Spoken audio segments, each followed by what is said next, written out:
Alright, time for some more chemistry. This video is about naming and writing formulas of covalent chemical compounds. Let's go.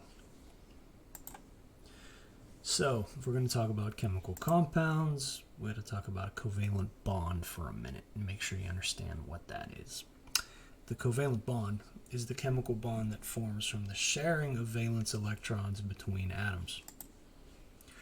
Most covalent bonds form between non-metal elements and are between elements close to each other in the right side of the periodic table. So from around your step line and to the right. Some of the metalloids are known to form covalent bonds, but mostly it's the nonmetals. Some metals can be shown to form covalent bonds, but I'm not going to go over that here. In this video, I'm just working with nonmetals and trying to show you the basics. You'll get into that other stuff if you keep going with the subject. So, we're naming binary molecular compounds here. We want to keep it relatively simple. We don't want to intimidate anybody or make it too inaccessible. So, here's the procedure that I follow and that hopefully you'll follow, because hopefully it'll work for you and make sense. All right, so number one. The first element in the formula of a binary molecular compound is always named first. Use the entire element name. The second element is named using the root of the element and the suffix id, meaning you write down the name of the second element, but you change the ending to id. But with covalent compounds like this only, you have to add prefixes in front of each name to say how many of each atom there is present in the compound.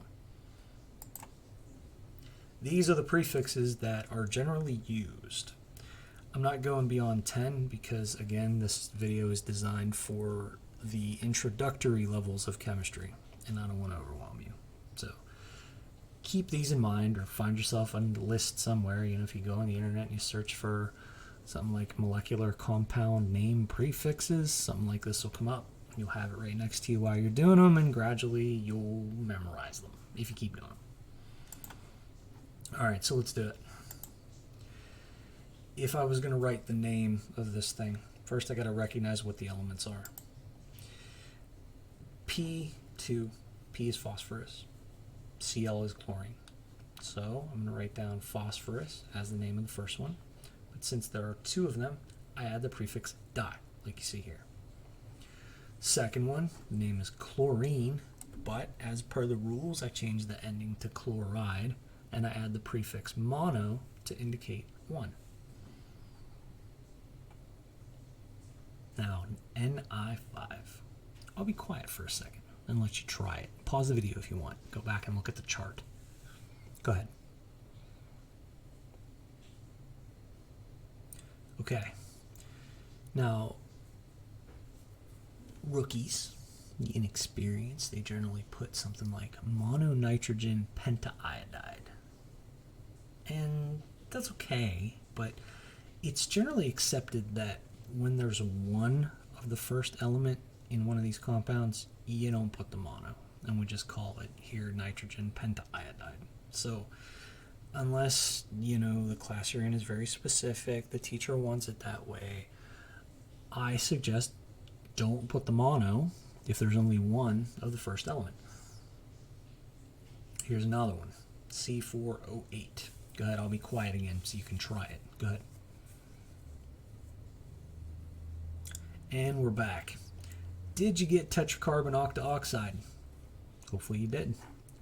C is carbon, the prefix for 4 is tetra. O is oxygen, the prefix for 8 is octa. Change the ending to ID. And there you go. That's how you write names from formulas. But it's chemistry, and you have to be able to do stuff the other way too, so you should be able to write formulas from names. To do this, use the prefixes to tell you how many of each atom to put in your formula. Write the symbols for each atom in order, followed by the subscripts that you get from the prefixes. For example, if I wanted to write the formula for trinitrogen hexafluoride, I'd have to recognize that the prefix tri means 3, and the prefix hexa means 6. The symbol for nitrogen is N. The symbol for fluorine is F. So N3, F6. And there you go. All right, let's play write the formula. First, we got phosphorus pentachloride here. Phosphorus, there's no prefix, so that tells me that there's only one phosphorus in this thing. And the prefix penta tells me there's 5. Chloride suggests chlorine, so I'm going to write PCl5. Pentaiodine dioxide. I'll be quiet so you can try it. Go ahead. And let's go. Penta means 5. Iodine is I. Di means 2. Oxide comes from oxygen. So this should be I5O2. Finally, dihydrogen monoxide.